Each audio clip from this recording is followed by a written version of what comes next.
ಸ್ವಪ್ನವಾರಾಹಿ ಅಂದ್ರೆ ಯಾರು? ಸ್ವಪ್ನ ಎಂದ್ರೆ ಕನ್ಸು. ಸ್ವಪ್ನವಾರಾಹಿ ಅಂದ್ರೆ ಭಕ್ತರ ಅಂತಃಕರಣವನ್ನು ಜಾಗೃತಿಗೊಳಿಸಿ ಆತ್ಮ ಪರಿಶೀಲನೆಗೆ ಪ್ರೇರೇಪಿಸಿ ಧರ್ಮ ಮಾರ್ಗದಲ್ಲಿ ನಡೆಯಲು ಒಳನೋಟವನ್ನು ನೀಡುವ ವಾರಾಹಿ ದೇವಿಯ ಸ್ವರೂಪವೆಂದು ಸಂಪ್ರದಾಯದಲ್ಲಿ ಭಾವಿಸಲಾಗಿದೆ.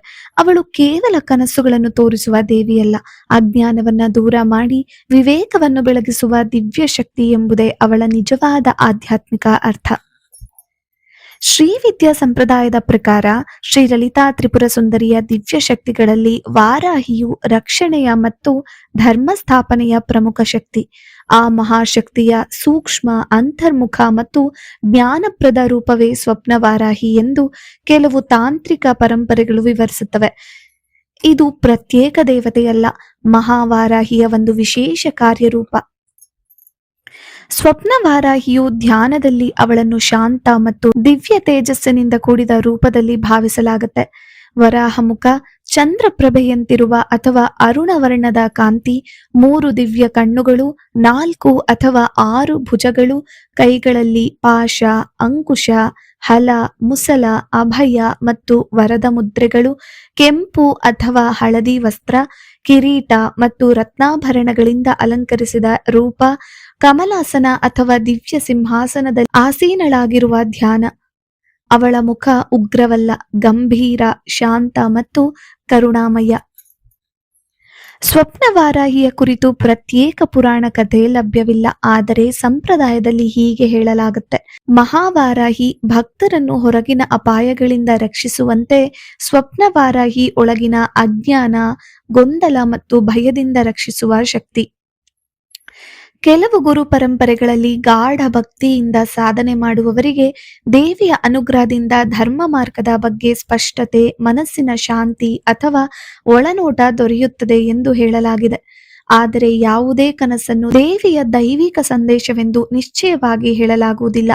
ಕನಸುಗಳು ಮನಸ್ಸಿನ ಸ್ಥಿತಿ, ಅನುಭವಗಳು ಮತ್ತು ಅನೇಕ ಕಾರಣಗಳಿಂದಲೂ ಉಂಟಾಗಬಹುದು. ಆದ್ದರಿಂದ ಭಕ್ತರು ಕನಸುಗಳಿಗಿಂತ ಧರ್ಮ, ಶಾಸ್ತ್ರ ಮತ್ತು ಗುರುಗಳ ಮಾರ್ಗದರ್ಶನಕ್ಕೆ ಹೆಚ್ಚಿನ ಮಹತ್ವವನ್ನ ನೀಡಬೇಕು. ಸ್ವಪ್ನವಾರಾಹಿಯು ಅಜ್ಞಾನವನ್ನ ನಿವಾರಿಸುವ ಜ್ಞಾನಶಕ್ತಿ, ಆತ್ಮ ಪರಿಶೀಲನೆಗೆ ಪ್ರೇರೇಪಿಸುವ ದೇವಿ, ಭಯ ಮತ್ತು ಗೊಂದಲವನ್ನ ಕಡಿಮೆ ಮಾಡೋ ತಾಯಿ, ಧರ್ಮ ಬುದ್ಧಿಯನ್ನ ಬೆಳೆಸುವ ಶಕ್ತಿ, ಭಕ್ತನ ಮನಸ್ಸನ್ನು ದೇವರ ಕಡೆಗೆ ತಿರುಗಿಸುವ ಕರುಣಾಮಯಿ. ಈ ವಾರಾಹಿ ನವರಾತ್ರಿಯಲ್ಲಿ ಸ್ವಪ್ನ ವಾರಾಹಿಯನ್ನ ಯಾಕೆ ಪೂಜಿಸಬೇಕು ಗೊತ್ತಾ? ಮನಸ್ಸಿನ ಶಾಂತಿ ಹೆಚ್ಚಾಗಲಿಕ್ಕೆ, ನಿರ್ಧಾರ ತೆಗೆದುಕೊಳ್ಳುವಲ್ಲಿ ಸ್ಪಷ್ಟತೆ ದೊರೆಯಲಿಕ್ಕೆ, ಭಯ ಮತ್ತು ಆತಂಕ ಕಡಿಮೆಯಾಗೋದಕ್ಕೆ, ದೇವರ ಸ್ಮರಣೆ ಹೆಚ್ಚಾಗೋದಕ್ಕೆ, ಧ್ಯಾನ ಮತ್ತು ಜಪದಲ್ಲಿ ಏಕಾಗ್ರತೆ ವೃದ್ಧಿಯಾಗೋದಕ್ಕೆ, ಆಧ್ಯಾತ್ಮಿಕ ಬೆಳವಣಿಗೆಗೆ ಇದು ತುಂಬಾ ಅನುಕೂಲ. ಸ್ವಪ್ನವಾರಾಹಿಯನ್ನ ಪಂಚಮಿ ತಿಥಿ, ಆಷಾಢ ಗುಪ್ತ ನವರಾತ್ರಿ, ಶುಕ್ರವಾರ ರಾತ್ರಿ ಶಾಂತ ಮನಸ್ಸಿನಿಂದ ದೀಪ ಹಚ್ಚಿ ನಾಮಸ್ಮರಣೆ ಮಾಡೋದು ಶುಭ. ಪೂಜೆಯ ಮುಖ್ಯ ಉದ್ದೇಶ ದೇವಿಯ ಅನುಗ್ರಹದಿಂದ ಮನಸ್ಸನ್ನು ಶುದ್ಧಗೊಳಿಸೋದು, ಕನಸುಗಳ ಮೂಲಕ ಭವಿಷ್ಯ ತಿಳಿದುಕೊಳ್ಳೋದು ಅಲ್ಲ. ಶ್ರೀ ಸ್ವಪ್ನವಾರಾಹಿಯ ಸರಳ ಮಂತ್ರ ಈ ರೀತಿ ಇದೆ: ಓಂ ಸ್ವಪ್ನವಾರಾಹ್ಯೇ ನಮಃ. ಕೆಲವೊಂದು ಮಂತ್ರಗಳನ್ನ ಗುರುಪದೇಶವಿಲ್ಲದೆ ಜಪಿಸಬಾರದು. ಶ್ರೀ ಸ್ವಪ್ನವಾರಾಹಿಯು ನಮಗೆ ಚಿಕ್ಕದಾದ ಜೀವನ ಸಂದೇಶವನ್ನು ಕೂಡ ನೀಡ್ತಾಳೆ. ನಿನ್ನ ಮನಸ್ಸು ಶುದ್ಧವಾಗಿದ್ದರೆ ಧರ್ಮದ ಮಾರ್ಗ ನಿನಗೆ ಸ್ಪಷ್ಟವಾಗತ್ತೆ ಅಂತ.